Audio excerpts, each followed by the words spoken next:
welcome back. So, we shall be continuing our discussions on TVLA or test vector leakage assessment. So, in particular, right, we shall be looking into TVLA and NICV and their connections between like with SNR and the success rate, and trying to see that how we can develop a homogeneous test strategy, trying to combine both the conformance approach as well as the Phipps approach. So, this is essentially where we stopped in the last class. So, this is the definition of TVLA, which essentially numerator part we have got the difference of two means, and in the denominator part you have got like square root of sigma 1 square by n1 plus sigma 2 square by n2, as we have defined in the last class.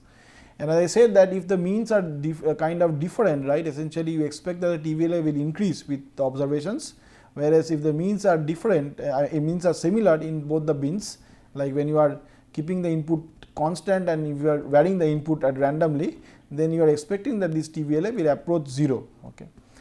So, now with this background, let us try to see how we can like apply this. So, let us try to look into essentially that the formulation that I gave about TVLA. Okay. So, therefore, so this is how we can define TVLA x. Okay. So, this is Q stands for the number of observations you are doing when you, so this is an asymptotic, I would say that the asymptotic expression of TVLA x. Okay. So, therefore, TVLA x, right, essentially stands for, as we discussed, so in the denominator you have got sigma 1 square plus n1 divided by n1 plus sigma 2 square by n2. Okay. So, if you assume that n1 and n2 are roughly same, then essentially you can replace both of them as by n, whereas in the numerator you have got mu1 minus mu2. Okay.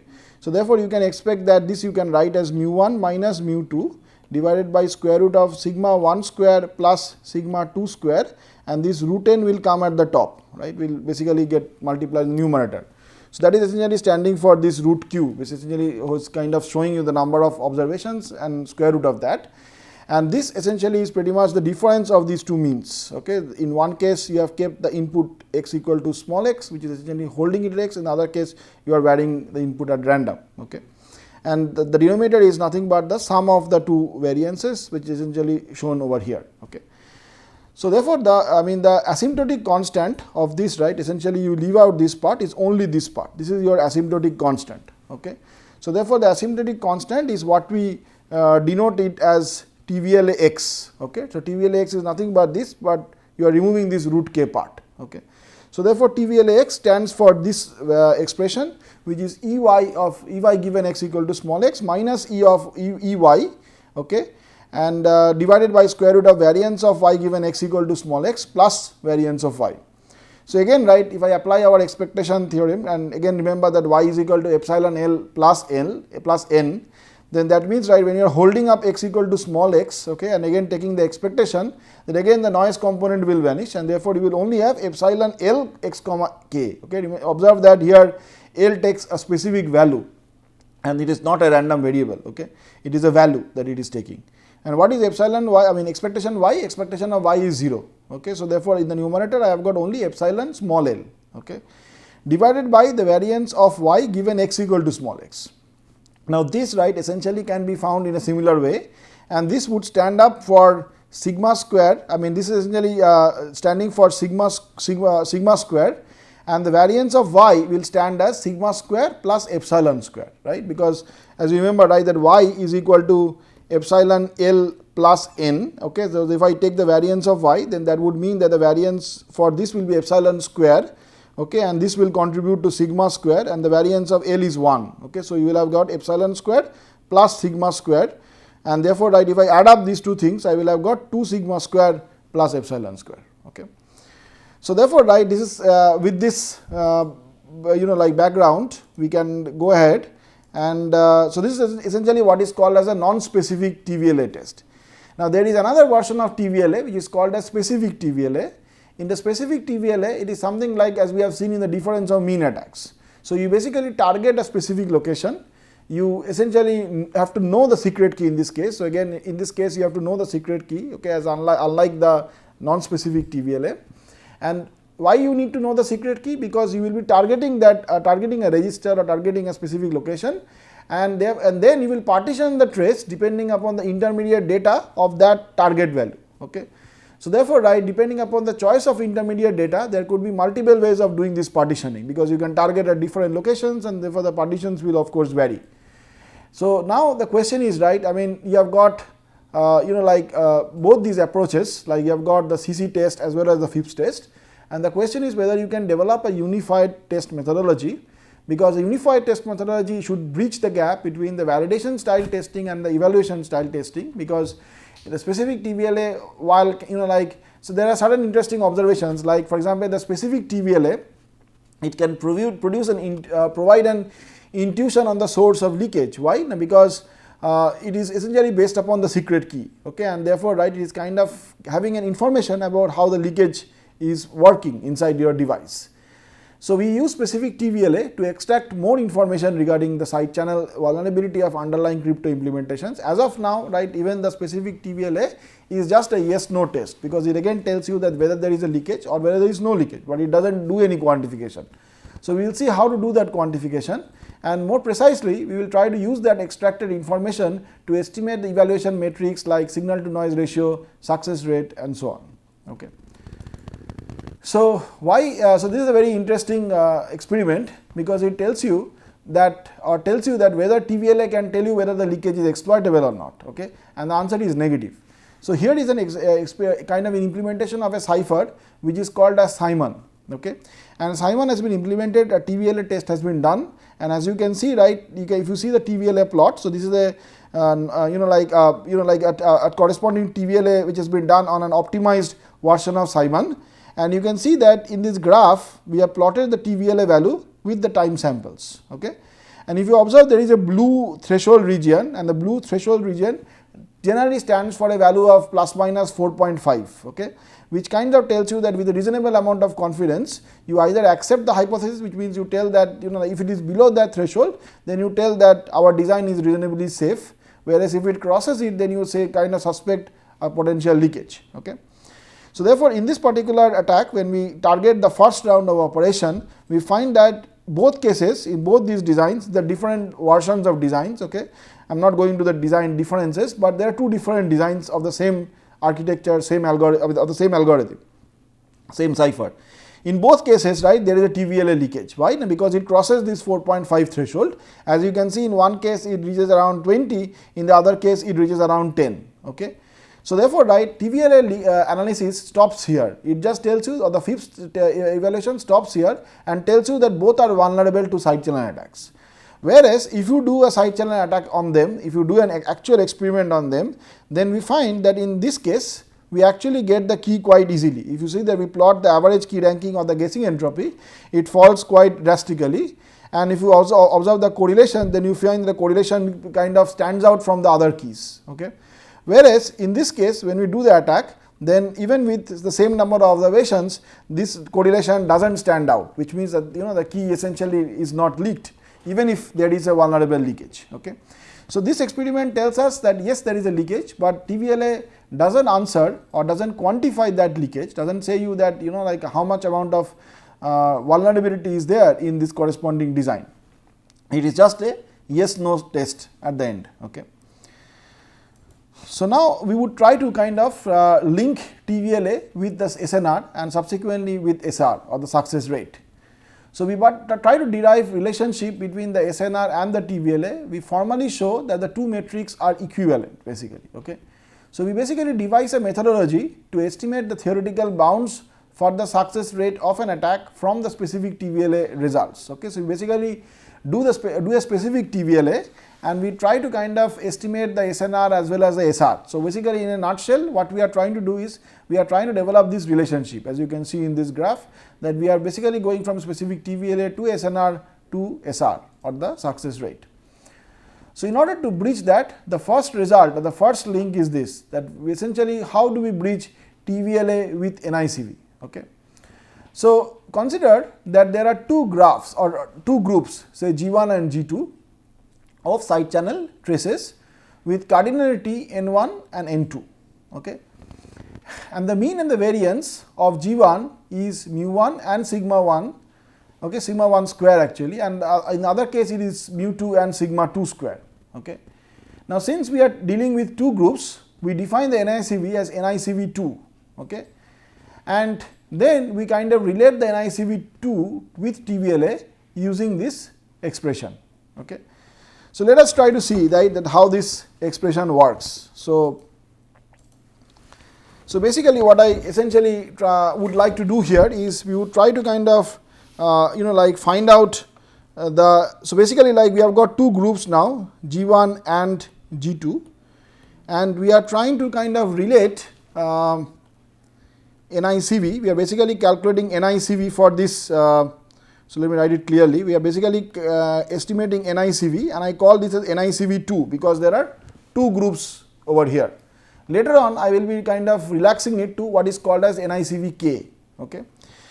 So, therefore, right, in both these groups, if I want to, among these groups, if I want to define NICV2, then that stands for nothing but variance of E y by x divided by variance of y, right. I have got a mean, say mu 2, and I have a global mean, say mu. Okay. So, that means the numerator part, okay, so the numerator part essentially which means the variance of E y given x, right, can be estimated as 1 by n. So, note that total number of observations are n here, and in this group n1 goes, in this group n2 goes. Okay. So, n is of course equal to n1 plus n2. Okay. So, therefore, the variance of E y given x is nothing but 1 by n sigma of ni mu I minus mu whole square, and I is equal to 1 and 2. There are two groups. Okay. So, this if we kind of simplify, this will work out to 1 by n, okay, and again I will just write n1, and inside this I will write mu 1 minus n1 mu 1 plus n2 mu 2 divided by n1 plus n2. This is nothing but the global mean mu, and then I do a whole square plus n2 into mu 2 minus n1 mu 1 plus n2 mu 2 divided by n1 plus n2 whole square. Okay. So, this if you do a little bit of simplification, this will be nothing but, so basically what I do here is I use this n equal to n1 plus n2, and then I basically write this as say this component as n1 so basically I just write this as n1 mu 1 n1 plus mu 1 n2, okay, that is mu 1 n1 plus mu 1 n2, okay, minus of n1. So, this is basically nothing but this minus n1 mu 1 minus n2 mu 2, okay, divided by n1 plus n2, which is equal to n, right, because n1 plus n2 is equal to n. So, therefore, right, with this simplification, this will work out as 1 by n n1 n2 square divided by n square, okay, into mu 1 minus mu 2 whole square plus n1 square n2 divided by n square into mu 1 minus mu 2 whole square. Okay. And that essentially can be again simplified as n1 n2. Okay. Remember that I can take out this. So, let me write C equal to mu 1 minus mu 2 whole square, and I can write this as C, and this is essentially nothing but n square, because I will have n cube here, and again if I take n1 n2 common, I will have n1 plus n2 in the numerator, and therefore I will have n1 n2 divided by n square C. Okay. So, this is your corresponding numerator part of this NICV2. Okay. Likewise, you can estimate the denominator. Okay. And the denominator, if you kind of do little bit of simplifications again, so note that the denominator can be found out by this formula, which is 1 by n sigma I equal to 1 to n yi minus mu whole square, because you are now finding out the variance of y. Okay. And this essentially will turn out to be n1 by n sigma 1 square plus n2 by n sigma 2 square plus n1 n2 divided by n squared c. Okay. So, I am not going through all the steps, but just writing the final result of both the numerator as well as the denominator. So, if you combine these two results, therefore, your NICV2 will be nothing but n1 n2 divided by n square c divided by n1 by n sigma 1 square plus n2 by n sigma 2 square plus n1 n2 divided by n square c. Okay. And this you can again write by dividing like this by both the numerator as well as the denominator by this component. You can write it as c n divided by sigma 1 square by n1 plus sigma 2 square by n2 plus sigma 1 square into 1 by n1 or 1 by n2 minus 1 by n1 plus sigma 2 square 1 by n1 minus 1 by n2, okay, and plus c. Okay. Again you can divide both sides by c, and if you divide the numerator and the denominator by c, you have got 1 here, and you will have pretty much this divided by c, plus in this part you will again have this multiplied with n by c. Okay. So, you will have this multiplied by n by c, and this part will become 1. Okay. So, if you apply these these simplifications, then you eventually have NICV2 is equal to 1 divided by n into sigma 1 square by n1 plus sigma 2 square by n2, okay, divided by c plus n by c into sigma 1 square minus sigma 2 square, okay, into 1 by n2 minus 1 by n1 plus 1. Okay. This is your final formula, and the interesting thing is you can estimate that this essentially I mean you can observe that you would basically write in this equation. So, this is your equation for NICV2. Okay. Likewise, you can also estimate your TVLA. Okay. So, let us use this part of the page to calculate that. So, your TVLA, as I said, is nothing but mu 1 minus mu 2 divided by square root of sigma 1 square by n 1 plus sigma 2 square by n 2. Okay. So, the TVLA square, if you square the TVLA or TVLA square, then that stands for c, because mu 1 minus mu 2 whole square is c. Okay. So, I have just said c equal to mu 1 minus mu 2 whole square. So, c divided by sigma 1 square by n 1 plus sigma 2 square by n 2. So, therefore, this part essentially is nothing but the reciprocal of your TVLA, okay, or TVLA square. So, therefore, what I do here is that instead of this part, I write here 1 by TVLA square. Okay. So, therefore, I mean if you do this then you are all set to get back to the slides to see what is the final expression. So, essentially what we have here is this formula, which is NICV. We have got NICV2 is equal to 1 by so on, but here you can see it is n by TVLA square plus n by c into sigma 1 square minus sigma 2 square into 1 by n1 minus n2 plus 1. Okay. Interestingly, if you now plug in n1 equal to n2 equal to n by 2, assuming that both of them are equinumerous, then it further simplifies to a nice form, which is NICV2 equal to 1 by n TVLA square. Note that this will vanish now, these parts will vanish now, and you will only have 1 by n by TVLA square plus 1. Okay. And note again that if I now make n large, that means if I tend n to infinity, then this factor like n by TVLS, although TVLA will shoot up to infinity, but n by TVLS square or TVLS square by n will tend to a finite value, and therefore it will bound the NICV value to something between 0 to 1. Okay. So therefore, right, I mean you can have a link with TVLA and NICV. Of course, you have a link between TVLA 2 with NICV 2. Okay. So I mean, sorry, with you have a link between NICV 2 and TVLA square.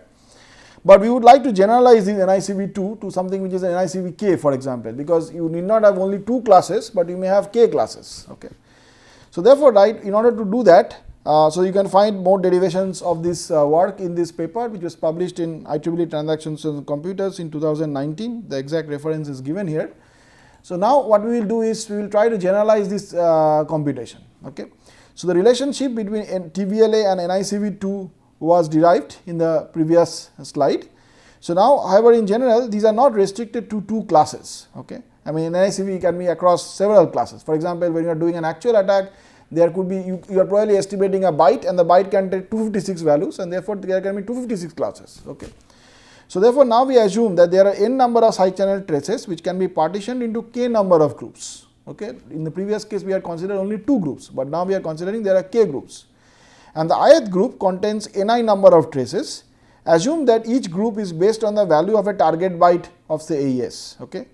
So now we can do what we can do is we can, so interestingly we can estimate NICV k from NICV2 by a nice iterative approach.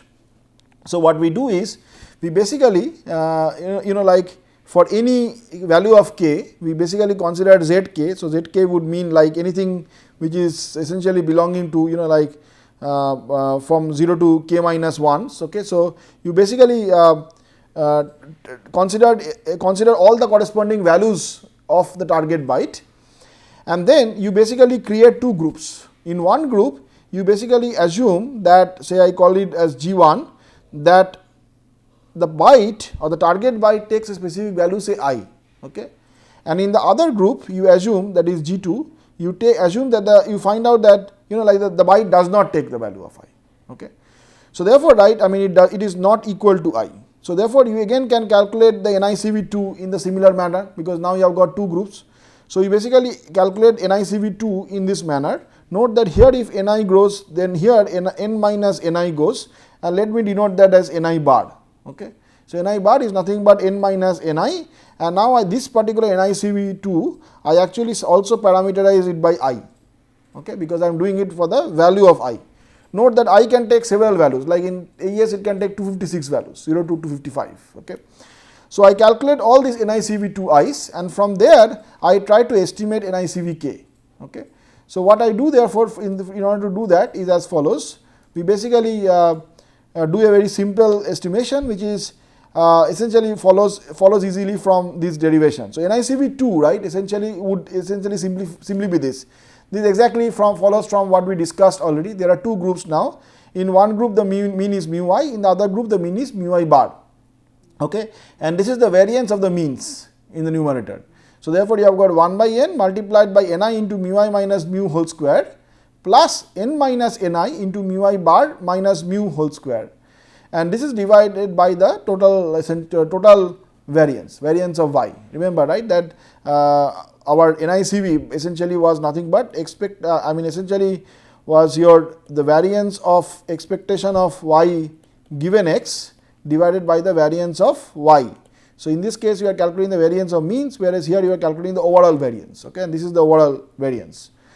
So therefore now we will just apply a very simple trick, which is like mu I bar can be written in this way. So this is nothing but writing the total mean in terms of mu I bar and mu I. Okay, and therefore write mu I bar minus mu I will work out to be this minus this, and therefore you can write it in this way, which is Ni into mu minus mu I divided by n minus Ni. So if I take this and if I plug in over here, because I want to kind of estimate or replace this mu I bar minus mu I, and I just kind of apply this over here, then I get a closed form value of NICV2i. Okay, I can take out this mu I minus mu whole square as common, and therefore I have got this as your corresponding result. Okay, so you basically have this as your corresponding result, and then you have got Ni by Ni bar as a constant multiplication to mu I minus mu whole square. Okay. So now how does that help? So you can see here now, once we have got this form, we can actually do this some simple trick. We can now kind of sum this NiCv2i over all values from I equal to 1 to k. If you do this, you get a very interesting result. You see that if I sigma over the numerator, because the denominator remains constant, it does not depend upon I as such, it is just dependent on j. Okay. So then that would mean that Ni by Ni bar mu I minus mu whole square I sigma over I equal to 1 to k. Okay. And note that this Ni by Ni bar I can write as n divided by Ni bar into Ni by n, right. I essentially, because n and n cancels out. So now if I sigma this, right, then see if we sigma this, and again remember that n equal to Ni plus Ni bar, okay. So that means I can write n as Ni plus Ni bar, okay. This is your sum of the two groups. Then essentially, right, this part or n by Ni bar, right, this part essentially you can write as 1 plus Ni by Ni bar, okay, because this part is nothing but Ni bar plus Ni divided by Ni bar, and that stands for n, and that is exactly this fraction, okay. So therefore, once you have split this into two parts, okay, then you see that the first part which you get over here is this part shown in red, okay, and the second part is essentially this part. Okay. And what is the first part? The first part is nothing but NiCvk, because again you can see this is the variance of y, and again now this is the variance of all the means. There are k means which you are considering here. Okay. So that means you essentially can get, you can write this as an equation that this, if you are basically summing them up, then you get NiCvk plus some additional term. So if you sum this up and if you subtract out this part, you should get NiCvk. In fact, if it is a uniform setting, that means all of them have got equal kind of partitions, then you can pretty much write n, that is total observations, is k times Ni, where each partition has got Ni. Okay. And if you plug in that, then you get a very simple formula as shown over here, and this I kind of leave it to you as an exercise. Okay. That is, you can write the sigma of k I equal to 1 to k NiCv2i as k divided by k minus 1 into NiCvk. So now we have basically come to this point that we have got the value of NiCvk. Okay. So now once you have got NiCvk, right, we would like to basically apply this and get the, and essentially, right, we know that we already have seen the relationship between NiCvk and SNR. Okay.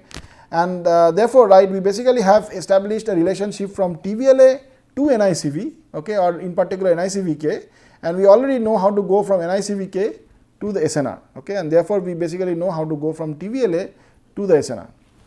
Okay. So this I will continue in the next class.